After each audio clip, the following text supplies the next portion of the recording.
I wanted to make a quick video about presets. If you're like me, you always were looking for that one-click solution that was going to make your work look fantastic, easy to edit, beautiful to display, and you could move on with your life. I haven't found it until now.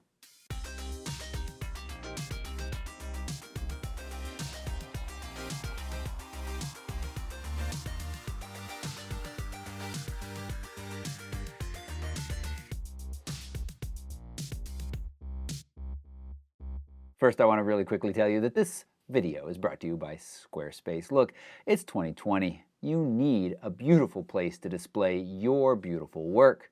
Photographers don't rely on the algorithms and the variants and dalliances of random companies to decide whether or not to show your work to eyeballs. Put it someplace where you know exactly what it's going to look like and how it's going to be displayed. Squarespace is a fantastic place to do that with their easy drag and drop editing, 24/7 tech support, and so much more. You can save 10% off your purchase price by starting at squarespace.com/photorectv. All right, so it's very simple. I'm going to show you how to build a preset. There's no charge to this at all. It's completely free. That gives your photos a nice, good look without being overly edited. And I think that is timeless. See, I really worry that people find these presets that make their pictures all teal and orange, and man, sometimes that can look really cool. Or a preset that makes it look all grainy and grungy. Sometimes that can look really cool. And if that's your look that you're consistent with, that's fine. But if you're just kind of trying to figure it out, using some of these different presets are really just going to make your work look dated in a few years. A timeless look is just a nice, clean, bright, with decent contrast photo. That's not going to go out of style. And I'm going to show you how to use Lightroom's auto edit to make that happen super easy. We're going to jump right into Lightroom and I'm going to walk you through the steps. Now, some of this stuff I've shown in recent videos. Some of this stuff is covered in great detail in the Photo Enthusiast Network site. You can find a link to more information about that right down below, including a huge discount to join right now. Build previews, I almost always these days build one-to-one previews. Just means that when I zoom into the pictures, they're ready to go and be critically evaluated just that much faster. I don't typically build smart previews when I'm working on my home machine, but you might want to explore this to see. Sometimes building smart previews does improve the performance of Lightroom on certain machines. Try it out. I almost always have don't import suspected duplicates checked. I don't want to accidentally bring in additional files that I've already brought in. I'm leaving it unchecked today because, well, I've already imported these and I'm using them as an example. I often have make a second copy to checked. That will automatically back up pictures on import. It's nice to take these tools that Lightroom is providing and use them to automate your life. So automatically on import, you are making a backup copy. Now, I rename the files on import. If you look over here, already set up in my Sony camera, I have my initials added, TWG, and that's followed by the file name. The nice thing is that, well, I know these are my files because they have my initials, but it doesn't tell me anything more about these files based on this name. So I have my import rename set up. You go to edit real quick, you see that what it's going to do is it's going to take the original file name and it's going to stick on the front of it the year, month, day, followed by some custom text, and then, as I said, the original file name. So if I ever have to go back to the SD card or the original media to match these up, I can do that. But it adds to it things like Yosemite Winter Workshop. And yeah, that's long. You can see down here it's going to be a sample file name. It's going to be the date it was captured, followed by Yosemite Winter Workshop, followed by the original file name. I don't care if that file name is long. We're well past those days where that was an issue, and it becomes an instantly recognizable and useful bit of information without even seeing the thumbnail or the picture itself. Now next, develop settings. Apply during import. Under User Presets, Auto Magic Import Preset. I'm going to show you how to build this in just a second. It's so nice. It automatically is going to edit every single one of your pictures for you. And in my opinion, with the latest version of Lightroom, it does a really, really nice job. Metadata, I have my copyright preset, and sometimes I throw in a couple of keywords. I'm not too picky these days, and I'd probably just put in here general location, Yosemite. I'll put that it's a workshop, and McKay, because this was a McKay Photography Academy workshop. So there we go. That's all I really need. I could put snow. There's a lot of snow that happened in Yosemite this weekend, but I don't think I'll do that. And then I put them into a subfolder in my pictures.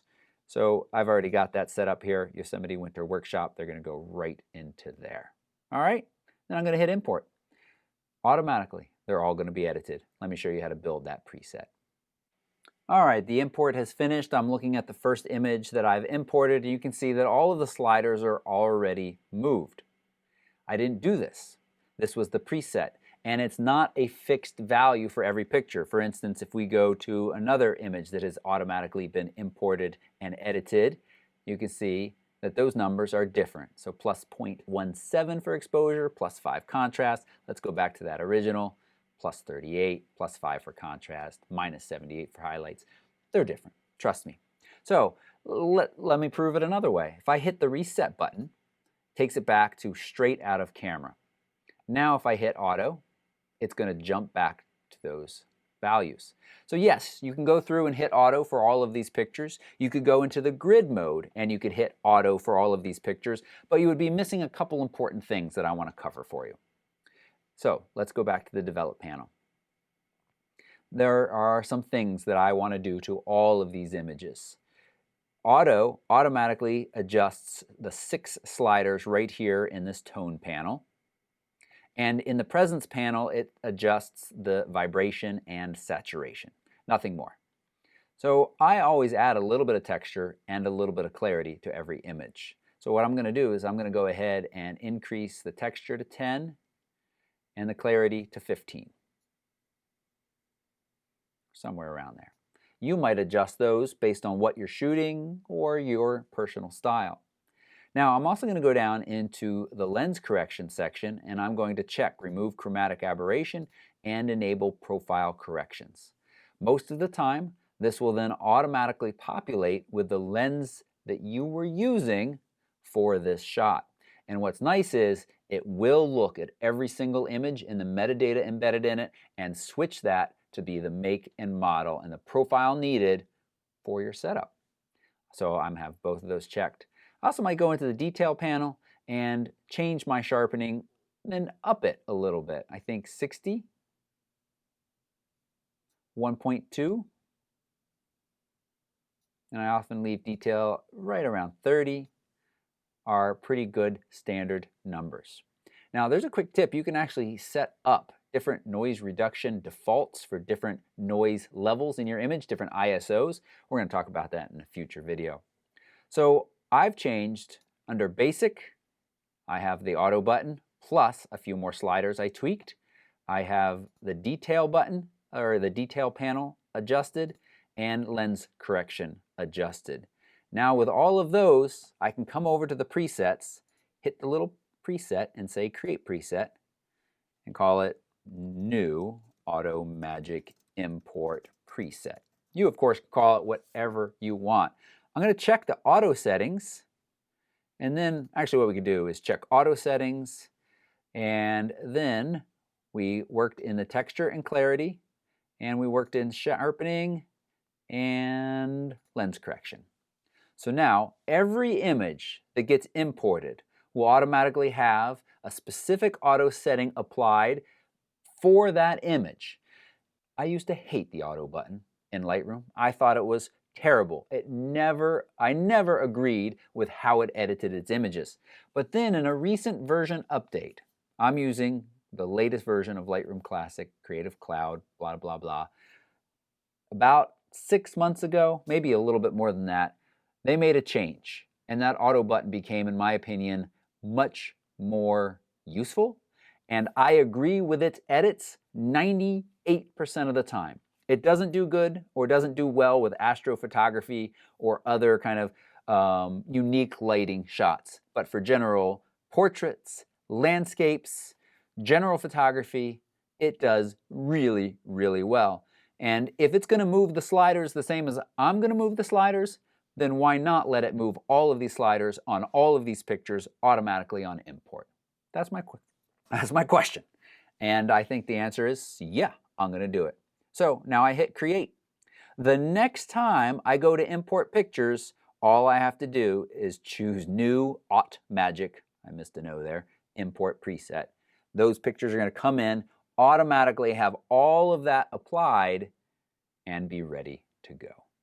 It's pretty awesome. Let me know what you think. Is auto button useful to you? This is one of the reasons why Lightroom has still got an edge for me over Capture One. I think Capture One has some real strong advantages, and pictures can come out of that looking beautiful, but automatically on import, having all of my pictures with a base edit makes it really useful. Not only because then I don't have to base edit all of them, but because it makes it much easier as I go through to flag the winners and delete the losers out of my collection. It's difficult when I underexpose purposefully to decide before I edit whether I want to win, whether I want to keep it or trash it.